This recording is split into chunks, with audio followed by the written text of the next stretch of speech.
Yeah, so for startups, whether they're struggling or not, you know, the best advice is, while you might have a great idea, you know, staying in your building, just building the idea, assumes that you could pre-compute all the customer needs. It turns out that's just theoretically impossible. There is no way you could be smarter than the collective intelligence of your potential customers.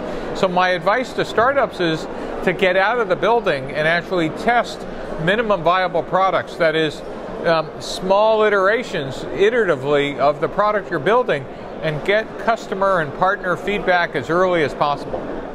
Well, I think we're always trying to advise entrepreneurs to focus on customers and solve problems. I think in terms of skill sets and areas of focus, we're trying to encourage more entrepreneurs to spend time thinking about marketing techniques and online marketing in particular. But you know, there's lots of different challenges for entrepreneurs to solve. I'm not sure that we always know everything, so we learn from them probably more than they learn from us in many ways.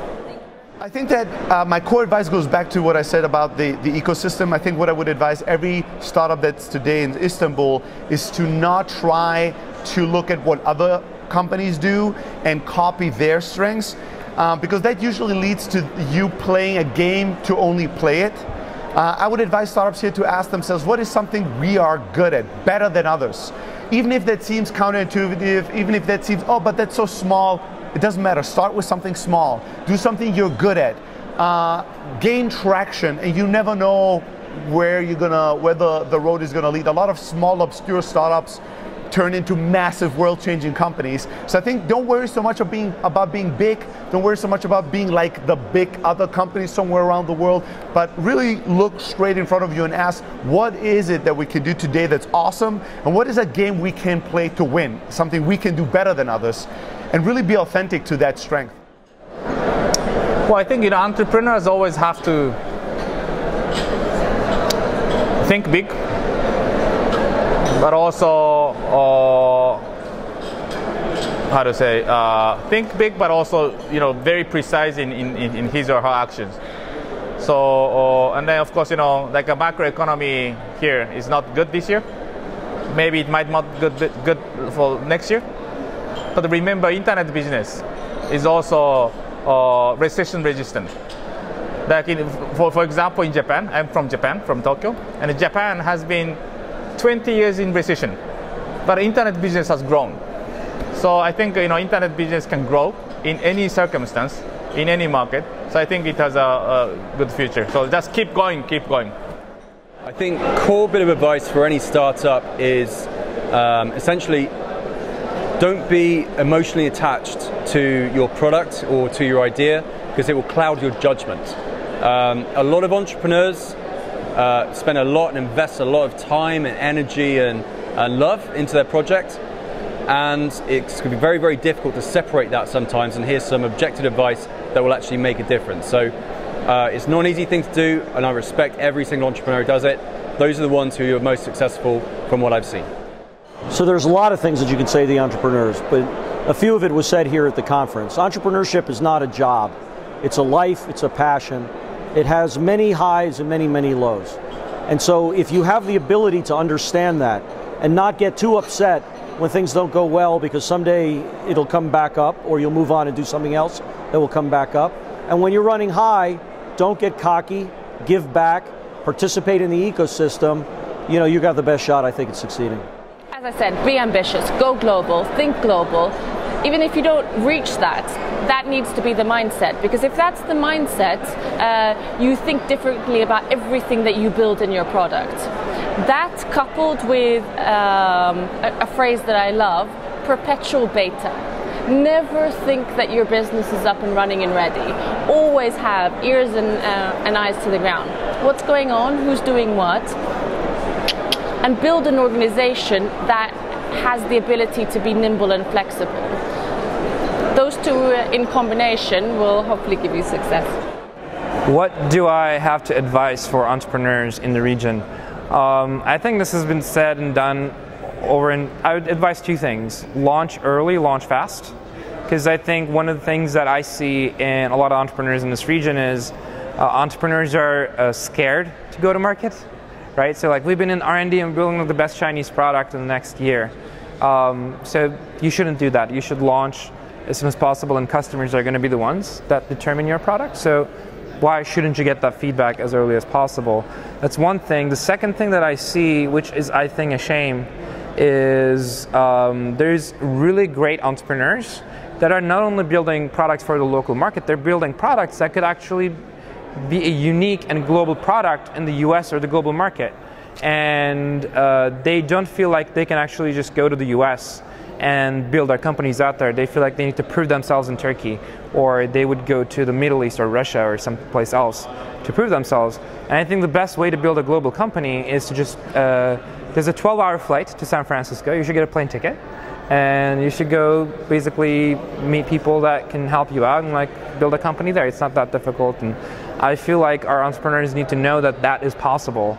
And it's not, if you have something unique and something that works, you should just basically be a global company. It's not that difficult. My core advice would be, don't raise money unless you really need to raise money, and raise as little as possible. Like there should be, you should get applause for I only raised 100K or I only raised 25K rather than I raised $5 million, you know. The less you raise, the harder you have to work to make more out of that. And it makes you more robust long term. That's our personal philosophy, and I tell everybody I know to follow the same. Yeah. The advice that I would like to share with the startups from Istanbul, from the region, from many of the countries nearby here, is to think global from the beginning. To think about their the problem they're solving, the service that they're providing, to think of it in a larger scale and see how could that be positioned from the beginning. Although Istanbul is and Turkey is a very large market, it's still not large enough for the ability to reach with the distribution that you have right now with partners on the internet. You can reach the globe. So think big and try to reach as big as possible. So I think two things when people are starting, whether it's with sales or business development or with investors, create some momentum. So every time you sign a deal, every time you do something interesting, every time you're talking to investors about fundraising, you know, create some momentum. Send emails out to people and tell them, oh hey, did you know we just signed this amazing deal? Create a list of people that you've met, add them to that list, ask them for favors, and demonstrate that all the time your business is growing and it's exciting, and that an investor or a business partner or a potential kind of big corporate partner should want to be part of that. And I think the other one is explain your business simply. So the companies that we've met today have been pretty good at it, but there are still some companies who explain their business in a way that management consultants and business people could understand. You need to be able to explain your business in a way that a grandparent or a parent who knows nothing about B2B technology or virtual reality can understand. So just get that pitch really simple. Help me to understand what you're doing. So don't just walk up and start pitching. I think the most annoying thing for someone is to not even get their name and to have them start selling to you instantly. Let's have a little bit of a conversation, talk, like warm up, because if you put yourself in my situation, it's nonstop pitch after pitch after pitch. And I think the number one advice I can give anyone is, would you like to speak with yourself? Would you like to talk to yourself? And then make yourself interesting in a different way, and take like a different approach to selling yourself and selling your company. So it's good timing. I'm about to go on and talk about this too, but I think the one piece of advice, I've been known now recently to ask what problem you're solving. So really understand the problem that you're solving, the person that you're solving it for, and keeping your eye on metrics. I've also been known for running experiments, so testing your assumptions. It's great to have a vision, but until you turn that into evidence, it's just a vision, it's just an assumption, it's just a dream. So run experiments, go fast, take chances, understand the problem you're solving, understand the customer, and don't take it seriously, but don't take it too seriously. You'll figure it out. I haven't started my own business, so I don't want to be I think the only thing I can say is try to be realistic, to be honest with ourselves. It's the same for everybody, I would say. Sometimes it's just easy to get carried away. The customers will tell you the honest answer, so focus on the customers. Never give up. I think that's absolutely critical. Find good mentors to help you be creative, and think big, think globally. I think at the end of the day, I mean, it's been echoed by some of the speakers, believe in yourself. And, I guess method and process are very important. So in as much as you can kind of have a methodology and a process, and understand what your problem is, understand the customers you're trying to do, and be very concrete. Because I think sometimes some people, they feel like they want to be an entrepreneur. I think they need to understand that they want to try to solve a problem, and kind of starting a business might be the way to solve that problem. If they do that and kind of stay focused and believe themselves, then we'll see. They'll lead to something good at some point. I have attended both events, Startup Turkey and Startup Istanbul last year. In Startup Istanbul, I've already told that I haven't been able to make to the top 15 startups, maybe because of my pitching skills. But at the end of the event, I made a lot of connections. One of those connections helped me. He was a friend of Boray. He helped me, he mentored me, and then later on Atlı decided that we'll invest in Book Me as well as a seed stage startup. And then